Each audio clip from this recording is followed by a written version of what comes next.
Alright, welcome back to my channel.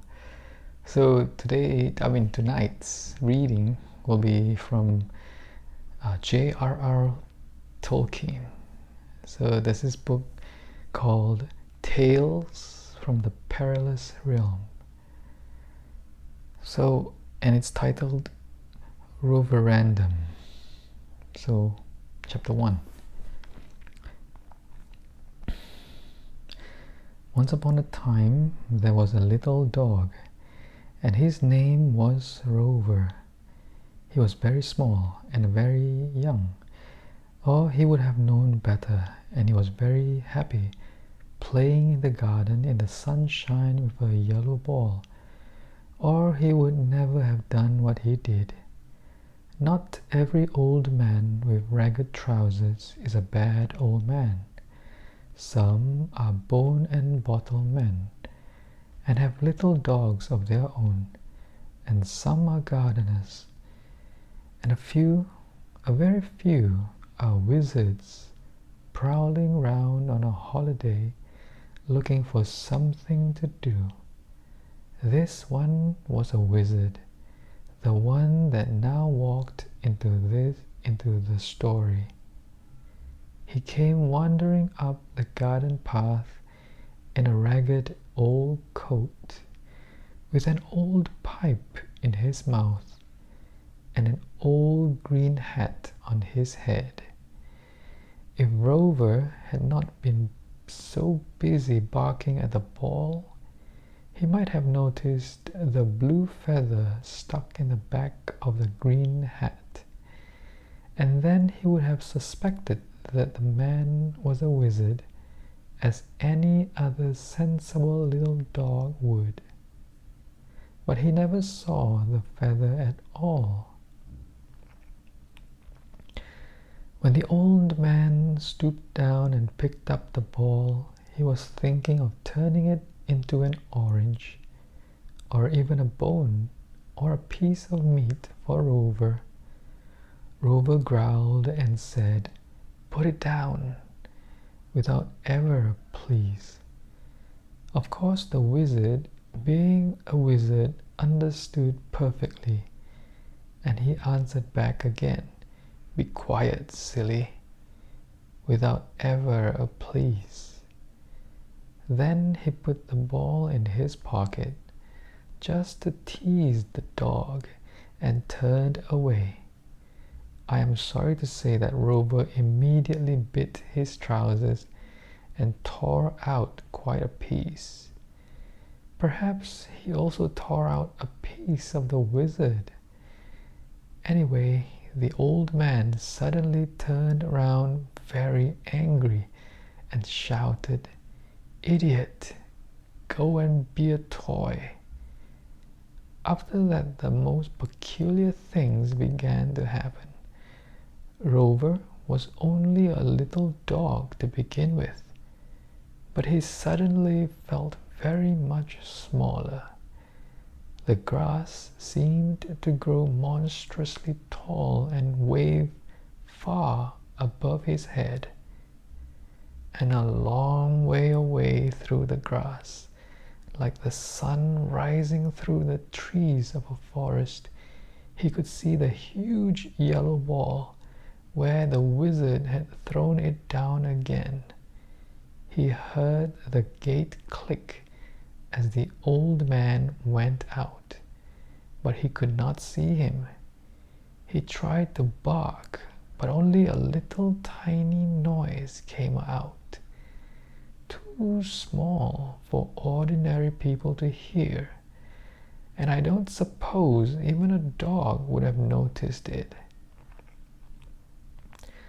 So small had he become that I am sure if a cat had come along just then, she would have thought Rover was a mouse and would have eaten him. Tinker would. Tinker was the large black cat that lived in the same house. At the very thought of Tinker, Rover began to feel thoroughly frightened. But cats were soon put right out of his mind. The garden about him suddenly vanished, and Rover felt himself whisked off, he didn't know where. When the rush was over, he found he was in the dark, lying against a lot of hard things, and there he lay in a stuffy box by the feel of it, very uncomfortably for a long while. He had nothing to eat or drink, but worst of all, he found he could not move. At first he thought this was because he was packed so tight, but afterwards he discovered that in the daytime he could only move very little, and with a great effort, and then only when no one was looking. Only after midnight could he walk and wag his tail, and a bit stiffly at that. He had become a toy, and because he had not said please to the wizard, now all day long he had to sit up and beg. He was fixed like that. After what seemed a very long, dark time, he tried once more to bark loud enough to make people hear. Then he tried to bite the other things in the box with him. Stupid little toy animals, really only made of wood or lead, not enchanted real dogs like Rover. But it was no good. He could not bark or bite. Suddenly someone came and took off the lid of the box and let in the light. "We had better put a few of these animals in the window this morning, Harry," said a voice, and a hand came into the box. "Where did this one come from?" said the voice, as the hand took hold of Rover. "I don't remember seeing this one before.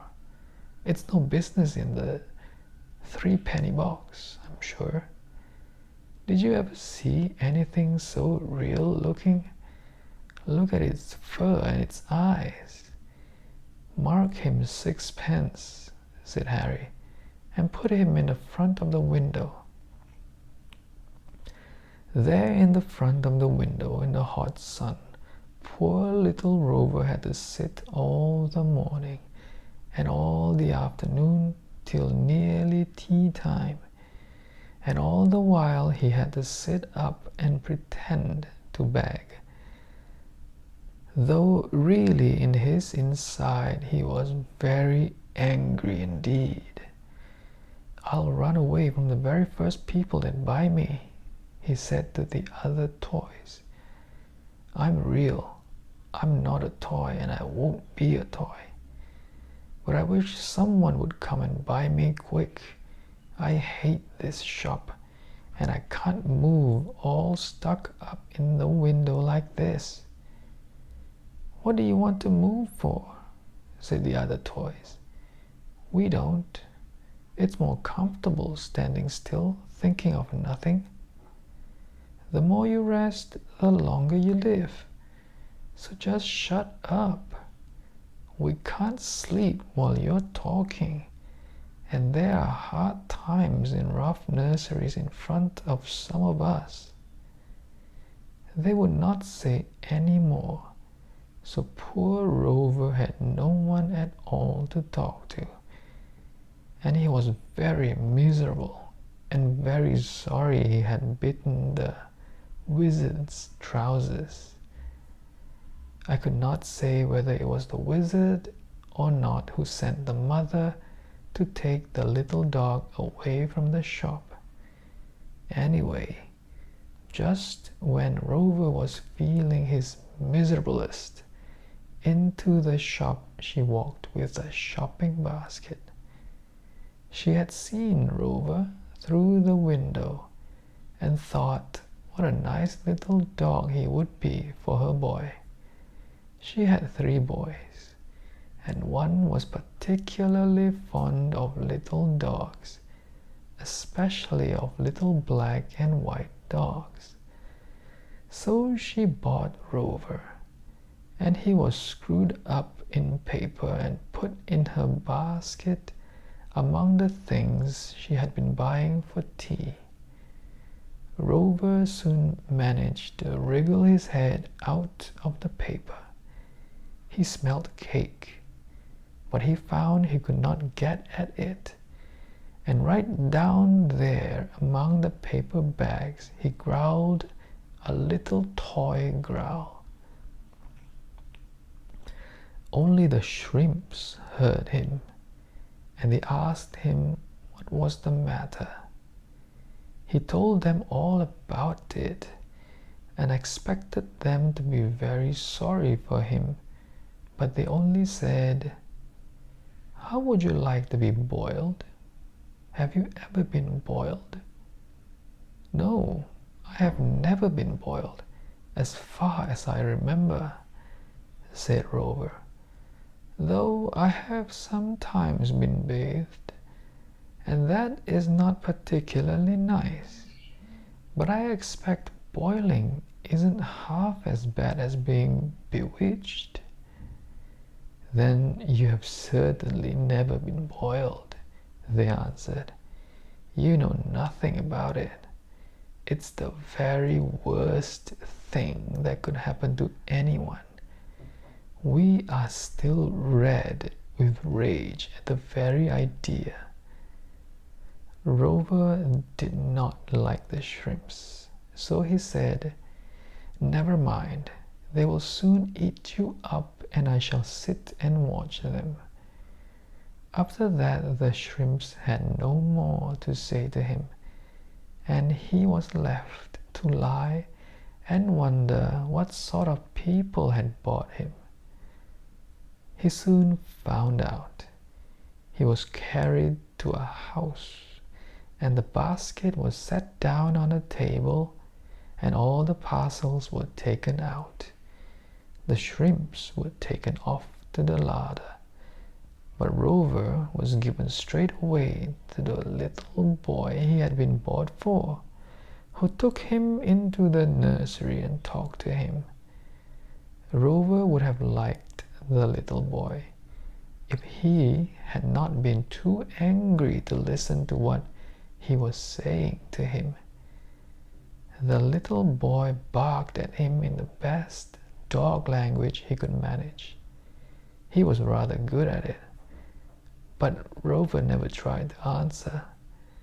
All the time he was thinking he had said he would run away from the first people that bought him, and he was wondering how he could do it. And all the time he had to sit up and pretend to beg, while the little boy patted him and pushed him about over the table and along the floor. At last night came, and the little boy went to bed, and Rover was put on a chair by the bedside, still begging until it was quite dark. The blind was down, but outside the moon rose up out of the sea and laid the silver path across the waters that is the way to places at the edge of the world and beyond, for those that can walk on it. The father and mother and the three little boys lived close by the sea in a white house that looked right out over the waves to nowhere. When the little boys were asleep, Rover stretched his tired, stiff legs and gave a little bark that nobody heard except an old wicked spider up a corner. Then he jumped from the chair to the bed, and from the bed he tumbled off onto the carpet, and then he ran away out of the room and down the stairs and all over the house. Although he was very pleased to be able to move again, and having once been real and properly alive, he could jump and run a good deal better than most toys at night. He found it very difficult and dangerous getting about. He was now so small that going downstairs was almost like jumping off walls, and getting upstairs again was very tiring and awkward indeed. And it was all no use.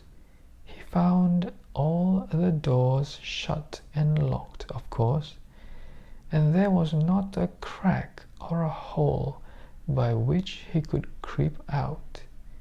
So poor Rover could not run away that night, and morning found a very tired little dog sitting up and pretending to beg on the chair just where he had been left.